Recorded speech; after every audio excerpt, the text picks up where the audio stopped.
उन्होंने कहा कि आमिर खान ने पीके बनाई, हिंदू देवी देवताओं का मजाक उड़ाया और हिंदुओं ने आमिर की पीके को बॉक्स ऑफिस पर सुपरहिट बना दिया। देखिए मैं आपको बताऊं रजत जी, मैं उनकी बात पे ऐसा कहा उन्होंने? जी नहीं नहीं।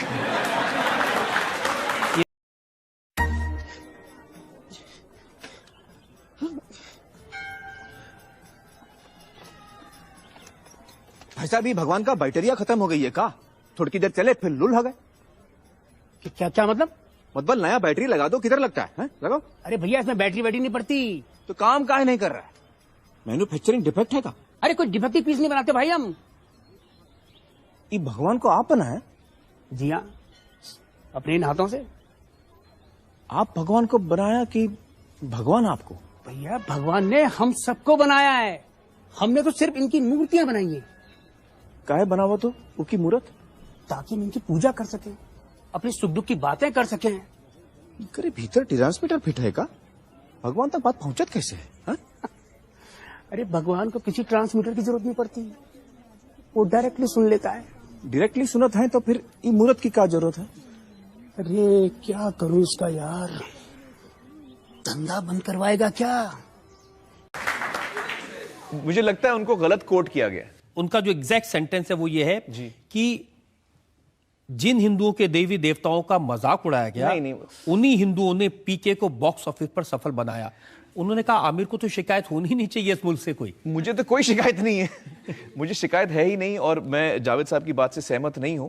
मुझे लगता नहीं कि राजू जी जो फिल्म के डायरेक्टर हैं, जो लेखक हैं, या अभिजात जोशी जो इस फिल्म के लेखक हैं पीके के, ना उनके मन में कभी ये बात थी, ना हम जितने एक्टर्स थे उसमें, अनुष्का, मैं, बमन ईरानी, हम जो फिल्म बना रहे थे उसमें किसी भी मजहब का हमने मजाक नहीं उड़ाया। पहले और ले लूं। स्वामी जी, मेरा आग्रह है आपसे, अगर आप अपना जवाब थोड़ा छोटा रखें, क्योंकि हमारे पास वक्त बहुत कम है, कई मसलों पर हम चर्चा कर पाएंगे। अगला सवाल मेरा आपसे है, जो मैं आपसे बहुत विनम्रता से पूछना चाहता हूं। क्या आज आपको लगता है, चाहे आप राम की बात करें, कृष्ण की बात करें या साईं बाबा की बात करें, इनमें से किसी की भी पूजा नहीं होनी चाहिए? जी। लेकिन ईश्वर की प्रतिमा, परमात्मा की प्रतिमा बता करके वो साईं की मूर्ति की करें तो बहुत ही गंदा, गलत है। और राम और कृष्ण की भी करें तो ये राम और कृष्ण के साथ भी अन्याय है। राम और कृष्ण ईश्वर भक्त थे जी। उन्होंने कभी दावा नहीं किया कि मैं ईश्वर हूं और मेरी पूजा की जाए, ऐसी कोई बात नहीं है। बताऊं, कोई वेद मंत्र नहीं है जिससे किसी मूर्ति में जो जड़ है, पाषाण है, उसमें प्राण प्रतिष्ठा हो सकती है। ये बिल्कुल निरर्थक है, अंधविश्वास है, पाखंड है। और ऐसा काम करना किसी भी व्यक्ति का, और वो जगतगुरु कहलाएं, ऐसे लोगों के लिए तो बिल्कुल ही ऐसी चीजें गलत है। मैं बड़ी विनम्रता से फिर कहना चाहता हूं, यदि प्राण प्रतिष्ठा आप करने का दावा करते हैं तो बताइए वो वेद का कौन सा मंत्र है जिसके उच्चारण से प्राण प्रतिष्ठा होती है? नंबर 1 वेद।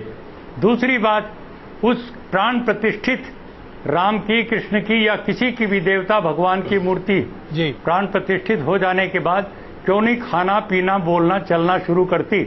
जरा प्राणवान होने का थोड़ा सा तो परिचय दे। वो आपने बता दिया वो प्राणवंत हो गई मूर्ति जी। अब उसके बाद आपने लोगों की भीड़ इकट्ठी की और परमात्मा का अवतार पूजो जी, ये कह करके चढ़ावा इकट्ठा करना शुरू किया। ये एक दुकान है, व्यापार है, झूठ है, धोखा है। स्वामी इसलिए मैं कहना चाहता हूँ, हमें सनातन धर्म की पावन परंपराओं को याद करते हुए जो आदि शंकराचार्य ने जो मूर्तियां तुड़वाई, उन्होंने जैनियों की मूर्तियों को उन्होंने हटवाया और उन्होंने कहा ये सब मूर्ति पूजा बंद होनी चाहिए। मैं आदि शंकराचार्य का, मैं नहीं, महर्षि दयानंद ने जो बयान किया, जो उनका बखान किया है जी, मैं नतमस्तक होता हूं आदि शंकराचार्य के बारे में। मैं कहना चाहता हूं, स्वामी जी, हमारे देश में मूर्ति पूजा नहीं थी। बिल्कुल स्वामी जी, करते हैं। स्वामी अभिदेवेश ने हर सवाल का सफाई से बेबाकी से जवाब दिया।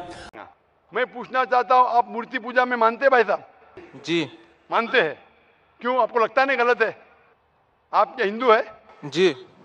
आपके मजहबी किताब में लिखा है, छंदों के उपनिषद में, चैप्टर नंबर 6, अध्याय नंबर 2, श्लोक नंबर 1, एकम अद्वितीयम, खुदा एक है, उसके अलावा कोई नहीं है। लिखा है श्वेता उपनिषद में, अध्याय नंबर 6, मंत्र नंबर 9, नाच्य से कसी जनिता न चदीपा, उस ईश्वर, उस भगवान का कोई रब नहीं। उसके कोई वालदेन नहीं। लिखा है श्वेता उपनिषद में चैप्टर नंबर 4 मंत्र नंबर 19 में, न तस्य प्रतिमा अस्ति। उस ईश्वर, उस भगवान की कोई प्रतिमा नहीं, कोई अक्ष नहीं, कोई पिक्चर नहीं, कोई पेंटिंग नहीं, कोई फोटोग्राफ नहीं, कोई मूर्ति नहीं, कोई बुत नहीं।